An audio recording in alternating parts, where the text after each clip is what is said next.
एक दिन बाइबल बताती है सुसमाचार प्रचार करने के कारण चेले गिरफ्तार हुए। उन दिनों में जो वहां के धार्मिक गुरु थे, जिन्हें फरीसी सदुकी कहा जाता था, इन लोगों ने उन्हें अंदर करवा दिया और बाइबल बताती है उन्हें अंदर लॉकअप में ले जाके पीटा और मारा गया। लेकिन जब उन्हें बाहर निकाला गया और उन्हें छोड़ने ही वाले थे, तब उन्हें एक धमकी दी गई। नाउ लिसन दिस धमकी।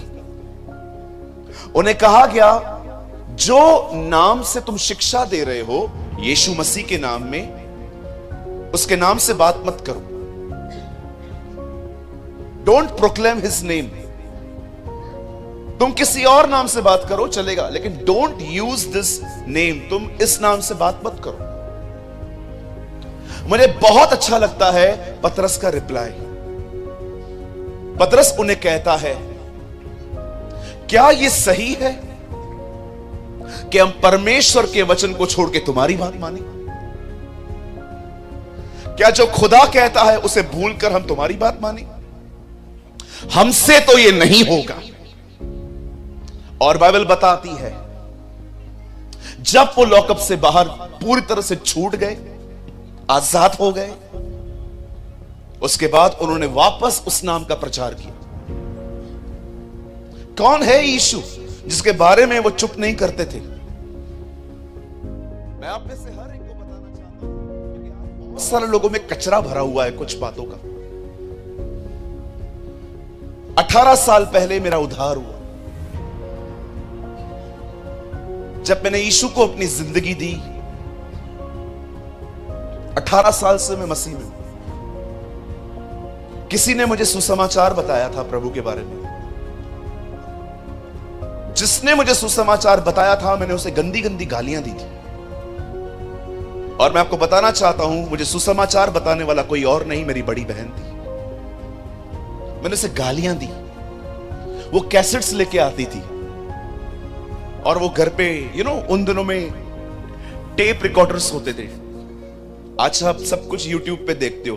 मैं जिन दिनों में विश्वास में आया, उन दिनों में यूट्यूब को बहुत कम लोग जानते थे।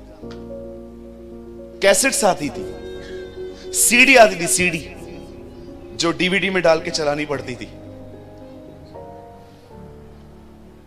आज आपके पास तो एंड्रॉयड फोन है।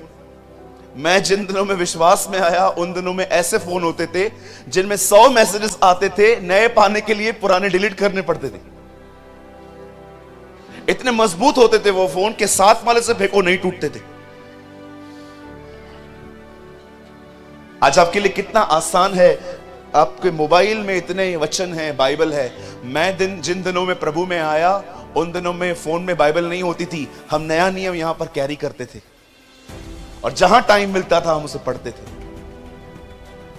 मेरी बहन ने मुझे कहा, यीशु मसीह खुदा है, तुझे जाना चाहिए।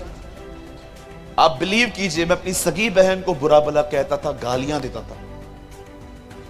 जानते हो अपनी बहन को क्या कहता था? तू अंग्रेजों के भगवान पर विश्वास करती।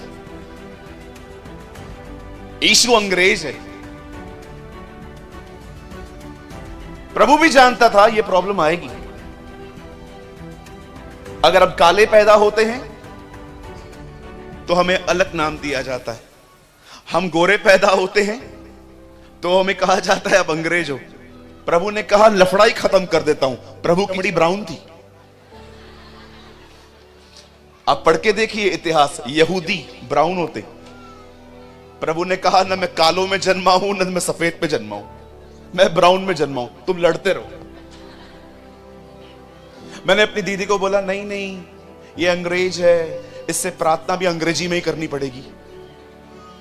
हमें लगता है अंग्रेजों ने प्रभु यीशु मसीह की ठेकेदारी लेके रखी है कि जो भी लोग यीशु को जानना चाहते हैं हमारे पास है। लेकिन एक टाइम ऐसा आया जब मैं अपने जीवन में टूटा।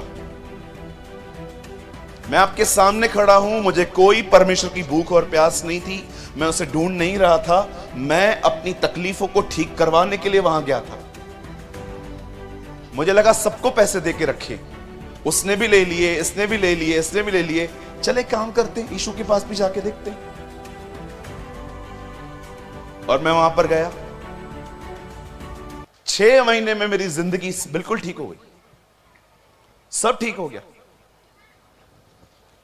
बट 6 महीने में मैंने परमेश्वर को बहुत गहराई से जान लिया।